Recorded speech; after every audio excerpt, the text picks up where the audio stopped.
Quiero contarles sobre la noche más peligrosa de la vida de un hombre. No es peligroso en el sentido físico. Nadie le apuntó con un arma. Nadie amenazó su vida. El peligro era diferente. Era el tipo de peligro que ocurre cuando todo en lo que creías comienza a desmoronarse y te das cuenta de que no hay vuelta atrás. El hombre estaba sentado en su habitación de Oxford. Era el año 1929. Tenía 30 años. Fue profesor de literatura medieval, uno de los intelectuales más brillantes de su generación. Y él era ateo. No es un ateo casual, sino uno de esos que simplemente no piensan en el tema. Un ateo militante. Un ateo que tenía argumentos, que despreciaba la religión con la sofisticación de alguien que conocía la filosofía griega, la mitología nórdica y la literatura clásica mejor que la mayoría de los teólogos conocían la Biblia. Y esa noche, solo en su habitación, este hombre hizo algo que cambió su vida para siempre. Se arrodilló y admitió que Dios existía. Él mismo describe este momento como el de un preso que finalmente accede a abrir la puerta de la celda, sin alegría, sin éxtasis, con resistencia, de mala gana, con la sensación de que alguien es arrastrado hacia una verdad que no quiere encontrar. El nombre de este hombre es C.S. Lewis. Y el viaje que lo llevó desde ese ateísmo feroz hasta esa rodilla doblada en el suelo de Oxford es una de las historias intelectuales más fascinantes que jamás haya ocurrido. Porque Lewis no se convirtió por emoción, no se convirtió por una crisis personal, no se convirtió porque alguien le predicara en una secta. Lewis se convirtió porque la evidencia lo arrinconó, y entre todas las pruebas que lo atraparon, hay una que casi nadie cuenta. Uno que es tan poderoso, tan inquietante, tan matemáticamente improbable, que cuando Lewis realmente se detuvo a analizarlo, se dio cuenta de que ya no había forma de escapar de él. Profecías bíblicas. Y sé lo que estás pensando. Profecías. Parece una cosa fanática. Suena como un pastor gritándole a la televisión. Se parece a ese tío raro que sigue hablando del fin del mundo durante el almuerzo del domingo. Y entiendo esa reacción. Porque la palabra profecía ha sido tan utilizada por personas que no saben de qué están hablando que ha perdido completamente credibilidad para la mayoría de las personas. Pero Lewis no era la mayoría de la gente. Lewis era un académico de Oxford, uno de los mayores expertos en literatura antigua del mundo, un hombre que lee textos en griego, latín, hebreo, francés, alemán e italiano. Un hombre que pasó sus días analizando textos antiguos con el rigor de quien supo distinguir mito de historia, leyenda de hecho, ficción de documento. Y cuando este hombre miró las profecías bíblicas con los ojos de un académico, no un creyente, un académico, lo que encontró lo dejó anonadado. Pero antes de entrar en las profecías, necesito contarles cómo llegó Lewis a ellas, porque el viaje importa. Sin el viaje, las profecías son solo datos. Con el viaje, se convierten en el último ladrillo de un muro que se derrumbó encima de su ateísmo. Lewis nació en Belfast, Irlanda del Norte, en 1898. Su madre murió de cáncer cuando él tenía 9 años, y él, que había orado a Dios para que sanara a su madre, sintió que Dios no había respondido. O peor, que Dios no existía para responder. Y allí, a los 9 años, comenzó el rechazo que duraría más de 2 décadas. Cuando era adolescente, Lewis encontró un tutor llamado William Kirkpatrick, que era ateo y racionalista puro. Kirkpatrick enseñó a Lewis a pensar con una lógica implacable, cuestionándolo todo, no aceptar ninguna declaración sin pruebas. Y Lewis asimiló todo. Se convirtió en un pensador agudo y escéptico, que miraba la religión como miraba los cuentos de hadas, hermosas historias inventadas por personas que tenían miedo a la oscuridad. Fue a Oxford, estudió clásicos, estudió filosofía, estudió literatura, y en cada ámbito encontró más razones para no creer, o al menos eso pensé, porque lo que estaba sucediendo bajo la superficie era algo que Lewis solo se dio cuenta años después. Su ateísmo estaba lleno de agujeros, y los agujeros eran cada vez más grandes. El primer agujero fue la cuestión del significado.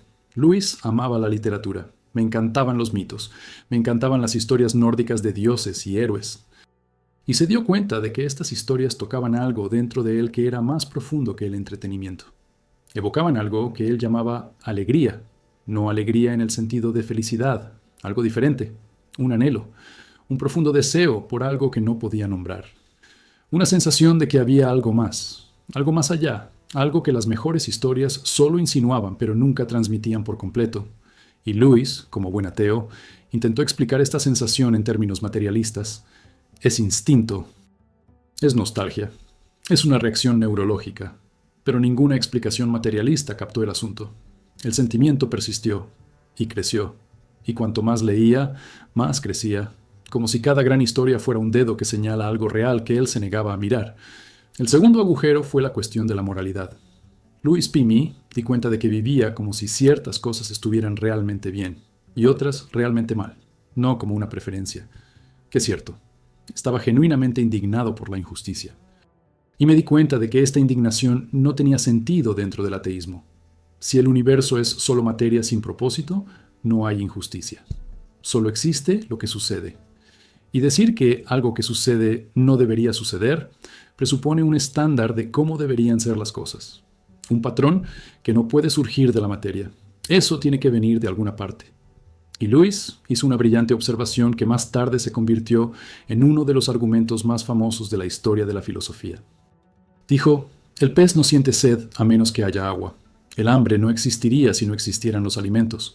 El deseo sexual no existiría si no existiera la reproducción. A todo deseo natural le corresponde algo real que lo satisface. Y si dentro de cada ser humano existe un deseo de algo que nada en este mundo satisface, la explicación más probable es que fuimos hechos para otro mundo.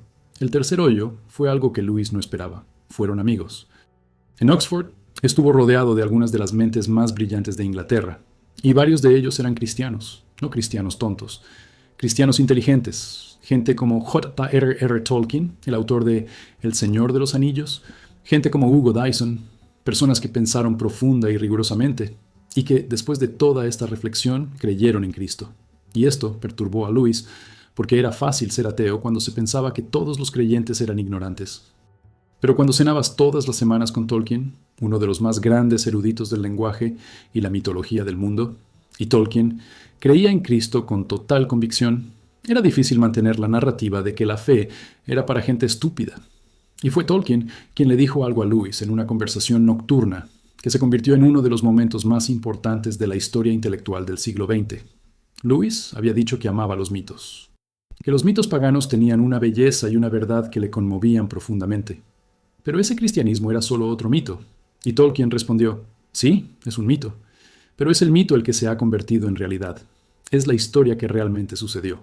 Todos los mitos paganos sobre dioses muriendo y renaciendo son ecos distorsionados de una verdad que se hizo realidad en la historia real, en un lugar real, con una persona real llamada Jesús de Nazaret. Y esta idea explotó en la mente de Lewis, porque pasó toda su vida amando los mitos y descartando el cristianismo. Pero, ¿y si los mitos que amaba fueran sombras de una realidad que el cristianismo afirmaba que era histórica? ¿Y si toda la mitología humana fuera una preparación inconsciente para la verdad que llegó en Cristo? Y fue en este contexto, con todos estos agujeros abiertos, con todas estas preguntas sin respuesta, con la presión de la evidencia aumentando por todos lados, que Lewis encontró las profecías, y todo cambió. Ahora entremos en esto de verdad. Porque las profecías bíblicas son algo que la mayoría de la gente descarta sin examinarlas. Y Lewis casi lo logra también. Pero cuando realmente se detuvo a mirar, con los ojos de un académico que sabía distinguir los textos auténticos de las falsificaciones, que entendía la cronología antigua, que conocía las técnicas de datación de manuscritos, lo que encontró era simplemente imposible de explicar sin invocar algo más allá de lo humano. El Antiguo Testamento, la parte de la Biblia que fue escrita siglos antes de que naciera Jesús, contiene cientos de pasajes que describen a un futuro Mesías, un ungido de Dios que vendría a rescatar a la humanidad. Y estas descripciones son específicas, detallado, verifiable. Estas no son predicciones vagas como algo grande va a suceder algún día. Son predicciones concretas con detalles que se pueden comprobar con registros históricos. Y Lewis, cuando empezó a examinar estas profecías, hizo lo que haría cualquier buen erudito, comprobó las fechas. Porque lo primero que dice un escéptico cuando oye hablar de profecías es, fueron escritas después de los acontecimientos y atribuidas retroactivamente a los profetas antiguos. Es la objeción más obvia, y es la primera a la que hay que responder. Y la respuesta es clara. Los textos del Antiguo Testamento existen en manuscritos que son datables con precisión. Los rollos del Mar Muerto, descubiertos en 1947, contienen copias de libros del Antiguo Testamento que datan de al menos 200 años antes de Cristo. Algunos fragmentos son incluso más antiguos. La traducción griega del Antiguo Testamento, la Septuaginta, se hizo en el siglo III antes de Cristo. Esto significa que los textos proféticos existieron, en forma documentada y verificable, siglos antes de los acontecimientos que describen. Y esto es crucial. Porque no estamos hablando de vagas profecías escritas ayer. Estamos hablando de textos concretos, conservados en manuscritos que cualquier arqueólogo puede examinar, que datan de cientos de años antes del nacimiento de Jesús. Y ahora vayamos a las profecías mismas.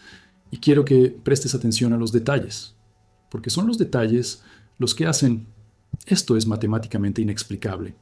La profecía de Miqueas, escrita en el siglo VIII a.C., dice que el Mesías nacería en Belén. No en Jerusalén, la capital, no en una gran ciudad, en Belén, un pequeño pueblo. Y Jesús nació en Belén.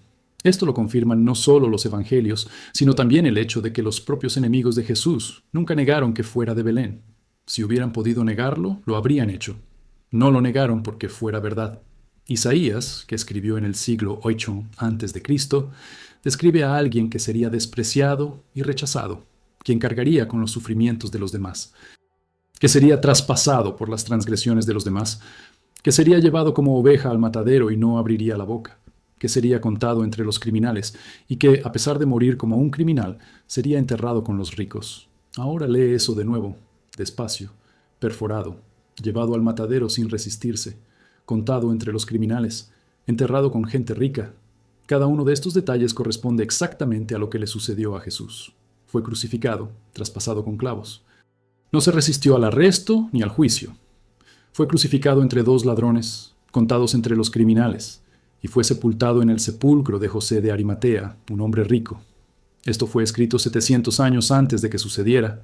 El Salmo 22, escrito unos 1000 años antes de Cristo, describe detalladamente una escena de sufrimiento que corresponde precisamente a la crucifixión. El salmista dice que sus manos y pies fueron traspasados, que tus huesos están descoyuntados. ¿Quién puede contar todos tus huesos? Que se burlen de él los que lo vean. Se repartieron sus vestidos y echaron suertes sobre su ropa 1000 años antes de Cristo, antes de que la crucifixión existiera siquiera como método de ejecución. La crucifixión fue desarrollada por los persas y perfeccionada por los romanos siglos después de que se escribió este salmo. Y, sin embargo, el salmo describe una crucifixión con detalle clínico: manos y pies perforados, huesos desarticulados. ¿Qué sucede cuando el cuerpo cuelga de la cruz durante horas? Dividir la ropa y echar suertes. Exactamente lo que hicieron los soldados romanos en el Calvario. Daniel, escribiendo en el siglo VI a.C., hace una predicción cronológica sobre cuándo vendría el Mesías. Y cuando haces los cálculos, cuando calculas el periodo que Daniel indica usando las unidades de tiempo que él especifica, el resultado apunta al tiempo exacto en el que vivió Jesús, no para una era vaga. Por un periodo de tiempo específico que coincide con la vida de Jesús. Zacarías, escribiendo en el siglo VI a.C., dice que el Mesías entraría en Jerusalén montado en un asno, específico, detallado, verifiable. Y Jesús entró en Jerusalén montado en un asno. Zacarías también dice que el Mesías sería traicionado por 30 monedas de plata. 30, no 20, no 40, 30. Y Judas traicionó a Jesús por exactamente 30 piezas de plata. Y Zacarías dice que este dinero se usaría para comprar un campo de alfarero. Y eso es exactamente lo que sucedió. El dinero de la traición de Judas se utilizó para comprar el campo del alfarero como cementerio para extranjeros. Ahora detente. Respirar. Y piensa en lo que te acabo de mostrar. Lugar de nacimiento predicho con siglos de antelación. Método de muerte descrito antes de que existiera el método. Detalles específicos de la ejecución. Ropa dividida, sorteo, escritos 1000 años antes. Forma de entrar en Jerusalén. Precio exacto de la traición. Destino del dinero de la traición. Tipo de entierro. Cada detalle confirmado históricamente. Y Luis, sentado en su oficina de Oxford, con su mente entrenada para analizar textos antiguos, hizo los cálculos, y las cuentas no salían del azar. Piensa conmigo. ¿Cuál es la probabilidad de que alguien acierte por casualidad en el lugar de nacimiento del Mesías? Belén era un pueblo entre miles. Digamos, 1 entre 1000. ¿Cuál es la probabilidad de acertar por casualidad con el método de muerte? La crucifixión fue una de varias formas de ejecución. Digamos, 1 de cada 10. ¿Cuál es la probabilidad de hacer trampa correctamente con 30 monedas? Podría ser cualquier valor. Digamos 1 entre 100. ¿Cuál es la probabilidad de adivinar correctamente que el dinero se usaría para comprar un campo de alfarero? Esto es tan específico que la probabilidad es inimaginablemente pequeña. Y ahora multiplica todas estas probabilidades.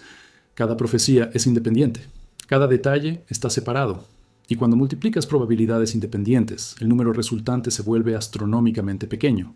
1 entre millones, 1 entre miles de millones, 1 entre billones. Dependiendo de cuántas profecías se incluyan en el cálculo, la probabilidad de que una persona las cumpla todas por casualidad es tan pequeña que, matemáticamente, resulta imposible. Y Lewis entendió esto. Con la claridad de un hombre que conocía la lógica, que conocía la probabilidad, que sabía evaluar la evidencia, y se dio cuenta de que se enfrentaba a algo que no podía explicarse por casualidad. Pero Lewis, siendo un escéptico riguroso, no se detuvo allí.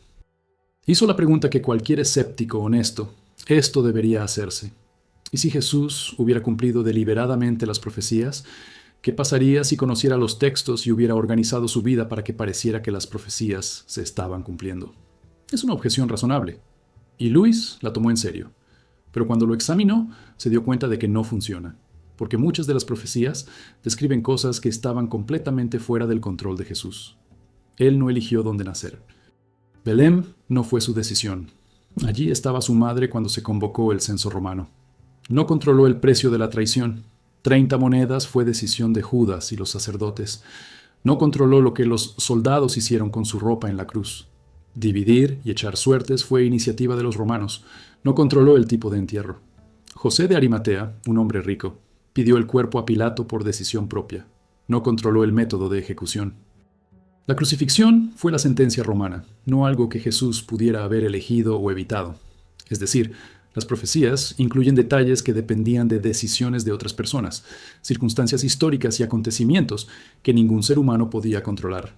La idea de que Jesús arregló todo para que pareciera que las profecías se cumplieron requeriría que él controlara el imperio romano, el Sanedrín, Judas, los soldados, José de Arimatea y el mapa demográfico de Palestina. Esto es más difícil de creer que simplemente aceptar que las profecías eran genuinas, y Lewis notó algo más, algo que tocaba directamente en su área de especialización. Como estudioso de la literatura y la mitología, Lewis estaba familiarizado con las profecías de otras religiones y tradiciones, y notó algo crucial. Las profecías bíblicas son cualitativamente diferentes de cualquier otra cosa en la literatura antigua. Las profecías paganas son vagas. Surgirá un gran líder. Habrá tiempos turbulentos. Los dioses enviarán una señal. Son tan genéricos que podrían aplicarse a cualquier persona, en cualquier momento y en cualquier lugar. Es como decir, algún día va a llover. Técnicamente cierto, pero completamente inútil como predicción. Las profecías bíblicas son específicas. Lugar de nacimiento, método de muerte, precio de la traición, destino del dinero, tipo de entierro, detalles cronológicos, detalles que se pueden comparar con el registro histórico y que son correctos o incorrectos. No hay término medio. No existe interpretación creativa que pueda salvar la situación si los hechos no coinciden. Y los hechos coinciden, todos. Y fue en ese momento que algo cambió dentro de Lewis, porque se dio cuenta de que ya no se trataba de mitología, ya no me ocupaba de cuentos de hadas, ya no se trataba de hermosas historias que tocaban algo dentro de él, pero que no tenían conexión con la realidad. Estaba lidiando con hechos, con datos comprobables, con predicciones específicas escritas siglos antes y confirmadas por acontecimientos históricos documentados, y su mente académica, entrenada para seguir la evidencia a donde quiera que la llevara, comenzó a hacer algo que no quería, pero que no podía evitar. Comenzó a considerar la posibilidad de que el cristianismo fuera verdadero. No es metafóricamente cierto. No es emocionalmente cierto. Históricamente, objetivamente y literalmente cierto. Y ahí es donde Tolkien volvió a entrar, porque Lewis todavía tenía cierta resistencia. Podía aceptar que había un Dios, la evidencia filosófica, el argumento moral, el argumento cosmológico, la cuestión del deseo, ya lo había convencido de esto. Pero el cristianismo específicamente, Jesús específicamente, la resurrección específicamente, eso todavía parecía demasiado. Parecía un mito, una bella historia, quizás la más bella de todas, pero sigue siendo una historia. Y Tolkien dijo, eso es exactamente. Es la historia más hermosa de todas, pero es la historia que realmente sucedió. Todos los mitos que has amado toda tu vida, los dioses que mueren y renacen, el héroe que se sacrifica para salvar al pueblo, la luz que vence a la oscuridad, son todos ecos, reflejos distorsionados de algo real. Los preparativos inconscientes de la humanidad para la verdad que llegó en Cristo. El cristianismo ya no es un mito entre muchos, es el mito que se ha convertido en realidad. Y Lewis, aquella noche de 1931, paseando con Tolkien y Dyson por los jardines de Oxford, sintió caer el último muro, no con una explosión, con un suspiro, con el sentimiento de quien por fin deja de resistirse a lo que ya sabía que era verdad. Días después, Lewis estaba en un auto rumbo al zoológico con su hermano. Y durante el viaje, sin drama, sin visión, sin experiencia mística, simplemente se dio cuenta de que creía que en algún momento entre salir de casa y llegar al zoológico había cruzado una línea, no la línea de la fe ciega, la línea de fe examinada, la fe de quienes miraron los mitos y vieron que apuntaban a algo real, quien miró la moral y vio que apuntaba a un legislador, quien miró el deseo humano y vio que apuntaba a algo más allá de este mundo, y que miró las profecías y vio que los números no mentían, y el resto es historia. Lewis se convirtió en el escritor cristiano más influyente del siglo XX. Escribió Cartas de un diablo a su aprendiz. Él escribió mero cristianismo. Escribió las Crónicas de Narnia. Transformó la fe cristiana en literatura que tocó millones de vidas. Y en cada obra, en cada página, en cada argumento, estaba la huella de ese camino, del ateísmo a la fe, pasando por la evidencia, guiado por la razón, confirmado por las profecías. Pero no quiero que esta historia sea solo una biografía. Quiero que llegue a donde estás ahora, porque los mismos hechos que examinó Lewis están a su disposición, las mismas profecías, los mismos números, mismas probabilidades y las mismas preguntas. ¿Cómo los textos escritos siglos antes de Cristo describen su vida con tanta precisión? ¿Cómo encajan con precisión milimétrica los detalles que estaban fuera del control de cualquier ser humano? ¿Cómo convergen todas las probabilidades que desafían cualquier noción de azar en la misma persona, en el mismo lugar, en el mismo momento de la historia? El ateo tiene básicamente tres opciones. Opción 1. Coincidencia. Todo sucedió por casualidad. Jesús, por una absurda coincidencia cósmica, cumplió decenas de profecías específicas escritas siglos antes de que él naciera, incluidos detalles que no podía controlar. Pero cuando se hacen los cálculos, la probabilidad es tan pequeña que aceptar esta explicación requiere más fe que creer en Dios. Segunda opción, falsificación. Las profecías fueron escritas después de los acontecimientos y retroactivamente insertadas en textos antiguos, pero los rollos del Mar Muerto eliminan esta posibilidad. Tenemos los textos, tenemos las fechas. Los manuscritos son anteriores a Jesús. La falsificación no ocurrió. Opción 3, manipulación. Jesús cumplió deliberadamente las profecías, pero muchos de ellos involucraban circunstancias sobre las que él no tenía control. Lugar de nacimiento, precio de la traición, método de ejecución, tipo de entierro. Controlar todo esto requeriría poderes sobrenaturales, y si tuviera poderes sobrenaturales, entonces la pregunta ya está respondida. Ninguna de las tres opciones funciona, y Lewis vio esto con la claridad de un académico que sabía sopesar la evidencia. Las profecías no se pueden explicar por medios puramente humanos. Y si no son explicables por medios humanos, entonces hay algo más allá de lo humano en juego. Hay algo sobrenatural. Hay Dios. Y quiero hablarte ahora de manera directa, porque tal vez estés escuchando todo esto y sintiendo algo que Lewis sintió durante años antes de convertirse. Esa extraña mezcla de fascinación y resistencia. Esa sensación de que los argumentos son fuertes, pero aceptar las implicaciones lo cambia todo. Ese miedo a que si miras con sinceridad, encontrarás algo que ya no podrás ignorar. Lewis se ha sentido así durante años y calificó esta etapa como la más incómoda de su vida, porque una cosa es no saberlo. No saber es cómodo. Puedes vivir en la ignorancia sin sentirte culpable. Pero cuando las pruebas empiezan a acumularse, cuando los argumentos empiezan a tener sentido, cuando las profecías empiezan a cumplirse, se entra en una zona peligrosa, la zona de los que saben, pero aún no lo han decidido, el área de quienes han visto la verdad, pero aún no han tenido el coraje de seguirla. Y Lewis te diría lo que te voy a decir ahora. El coraje es no creer sin pruebas. El valor es seguir la evidencia incluso cuando te lleva a un lugar al que no planeabas ir.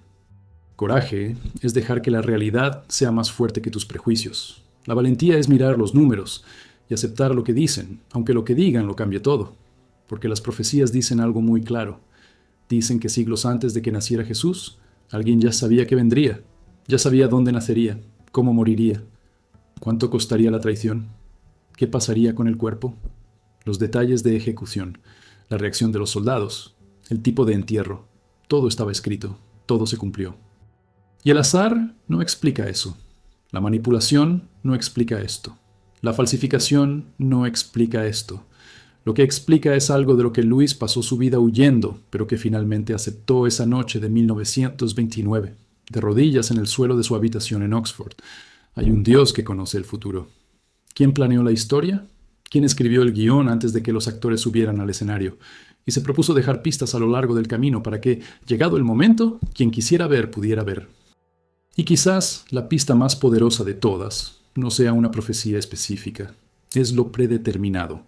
Es el hecho de que decenas de profecías, escritas por diferentes autores, en diferentes siglos, en diferentes circunstancias, convergen todas sobre la misma persona. Es como si diferentes músicos, en diferentes países, en diferentes épocas, sin conocerse, escribieran notas musicales separadas que, cuando se tocan juntas, forman una sinfonía perfecta. Cada profecía es una nota. Y juntos componen la vida de Jesús con una armonía que no puede ser accidental. Louis vio esta sinfonía. Y como amante de la literatura, como alguien que se pasó la vida analizando la narrativa, entonces reconoció algo que lo impactó con la fuerza de una revelación. Esta es la historia más grande jamás contada. Y no porque alguien lo haya inventado, sino porque alguien vivió. La historia no es ficción, es un hecho. El mito se hizo realidad. La sinfonía es real. Y quiero terminar con algo que Louis escribió y que creo que es una de las cosas más hermosas y verdaderas que alguien jamás haya expresado con palabras. Dijo que el cristianismo es una historia que también es un hecho, y que cuando lo miras como historia, satisface el deseo más profundo del alma humana, y cuando lo miras como un hecho, satisface la exigencia más rigurosa de la mente humana. Es lo único en la historia del mundo que hace ambas cosas al mismo tiempo. Eso alimenta el corazón y la razón, lo cual es hermoso y cierto, que es mito y realidad. Y las profecías son el puente entre el mito y la realidad. Son evidencia concreta, verificable y matemáticamente evaluable de que la historia de Cristo no es una invención humana. Es algo que fue planeado antes de la fundación del mundo, cada detalle anticipado, cada pieza encajaba, cada número marca. Louis miró estos números con los ojos de un académico de Oxford. Hizo los cálculos con la mente de alguien que sabía evaluar la evidencia, y llegó a la conclusión de que cambió su vida y que podría cambiar la tuya. Esto no es casualidad. Este es Dios, y Dios estaba esperando que dejara de huir y mirara. Ahora la pregunta es para ti. ¿Quieres mirar o seguirás corriendo? Porque las profecías están ahí, los números están ahí, la evidencia está ahí, han estado allí todo este tiempo. Esperando que alguien con suficiente honestidad se detuviera y hiciera los cálculos, Louis lo hizo. Y lo que encontró no fue oscuridad. Era ligero, una luz de la que pasó su vida huyendo, pero que, cuando finalmente lo alcanzó, se reveló como la cosa más verdadera y hermosa que jamás había visto.